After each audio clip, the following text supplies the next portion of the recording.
I'm now getting prepared for a job that I have tomorrow in Live Oak, Florida. It's a 3-day event, so I'm super excited for that. I got the job from Production Hub. It was a guy, he's actually another DP who got hired by a client, and he's just looking for a second shooter. I don't know this guy, I never worked with him, but I'm super excited to work with him. He told me that he does get a lot of jobs in Orlando and Jacksonville, and he's always looking for a second shooter. So if I do a good enough job, he's gonna reach out to me every single time he gets a job. So that's always good to network and have that connection. This job is fairly simple. All I really need to bring is just my FX6 and some sticks. He originally wanted me to use a gimbal, but if you guys don't know, I don't like gimbals and I don't want to set up a gimbal. It just, I don't know, if I can avoid gimbal use, then I try to at all costs. And luckily I persuaded him to have him use the gimbals and I just use sticks and go handheld, and he agreed upon that. So thank God, don't have to use gimbal. One thing I want to add is with this job that I'm on my way to go do, the client is not paying for my accommodations. Now, the reason why I'm even mentioning this is because I did have people ask me, do they think a certain job is worth it if the client is not willing to pay for accommodations?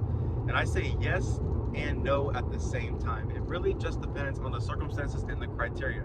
With this job, this client in particular, he's paying me a little bit more of my usual day rate for just a half a day's job. Even though it is a 3-day event, it's only half days, it's not a full day. And not only that, the reason why I even accepted this job, it's not too far. It's about the same drive if I was going to Tampa, about 2 hours, 2.5. But on top of that, this client that I'm working with, he's not a client. He's not someone who is hosting an event and they need a videographer. He is actually a videographer himself. So therefore, he gets jobs like these all the time, and he's constantly looking for a second shooter. So in this situation, he's more of an asset to me because he's always getting jobs, so therefore he can bring me on jobs that he lands, especially since he said that he gets a lot of jobs in Orlando and Jacksonville area. So I'm using this more as a leverage to network and expand my network. So I say if you're starting out and if it's a job that you get and it's a little bit out the way, but it's not really paying that much, and you feel that it can expand your network, I say go for it. But again, it all just depends on what's worth it to you. Now I'm here filming at an event. I'm filming, it's a 3-day event. Tomorrow might be canceled. It's a simple, easy, basic event stuff. Behind the scenes, catching people having fun, getting different angles. There's 2 of us shooting right now. I don't know where my partner's at. We just split up, so now I'm just capturing different stuff. So this right here is actually day 2 of the event. Day 1, I wasn't really able to capture a whole lot of footage, but on day 2, we had specific instructions to mainly record Coca-Cola and Busy Bee. Coca-Cola was having Santa Claus come out, so honestly, at this point, we were just waiting for Santa Claus to come out. We were just capturing different shots and different angles so the client has more to work with. And Coca-Cola actually hired 3 other videographers as well.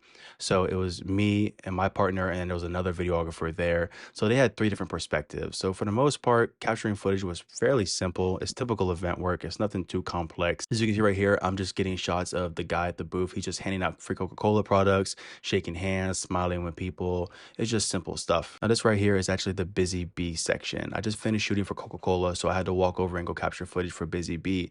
And they had this pretty cool ice slide where kids can go down and just slide on it. And my job was to just capture their reaction, their face expressions, families recording, families being happy. It was fairly simple. I put on the easy rig, and this thing is just saving my back tremendously. If you don't have an easy rig, recommend getting one. This one is about, I think, $1,300. They're expensive, but they're worth it. I'm just waiting till 9 o'clock. It's call time. Supposed to be fireworks. If I get fireworks, I'm gonna be filming for about 10 to 15 more minutes. Then the job is done. The last event is tomorrow. Call time is, oh, there you go, right there. Oh, gotta go. This is my last day filming at the event. I have the FX6 here. I'm gonna put an easy rig on it. That's why I have it already kind of set up. The easy rig.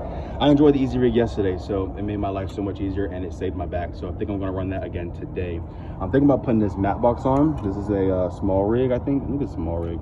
Yeah, this is a small rig matte box. I'm gonna throw it on the front. Also, since I had the easy rig, I used to have the monitor facing this way and I would look down on it upside down. But because of the easy rig, because it clamps on right here, there's no clearance for me to be able to mount my monitor. So now I'm forced to move it. So now this is my current monitor rig setup because whenever I use the easy rig, there's no other solution. I don't have any arm that's long enough or to be able to stretch. So yeah, that's what I'm working with. Shoot's only 2 hours today. After that, I'm going home. So right now, this is the last day at the event, and sadly, it's raining. So I don't think the FX6 is weather sealed like any other mirrorless camera. So this is my solution, keeping my camera from getting ruined and soaking wet. But for the most part, I'm just waiting. Client gave me the green light to sit here and wait until the rain dies down. Don't want me to ruin my camera.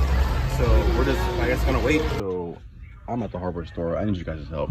I'm thinking about getting a Pelican style case for my lights. For the reason being, I have a Amaran 60D and I just got a new light. It was gifted to me. It's a Nan light.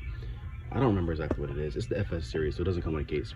So instead of me buying a case for that and then carrying an Amaran case, because the Amaran 60D case is complete trash, I think I was gonna buy a Pelican case at the local Harbor Freight store. It's not a Pelican, it's a different brand, it's cheaper. I'm not sure if it's gonna be wide enough to fit the Nan light. Let me know in the comment section below, what do you guys think would be a good, cheap card case that can fit a Nan light and a Amaran 60D?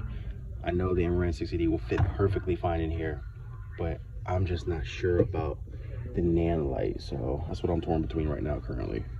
And the reason why I like this one so much is simply because this one has wheels, so I don't really want to carry anything around. It will close it if I wanted to. Latch it like that, pick it up right here, and then how does this open? I open up like this, and it has wheels. I don't have to roll it around like that. And this will again just be for those two lights. I have a 300D that already comes with a case, so I don't need it for that.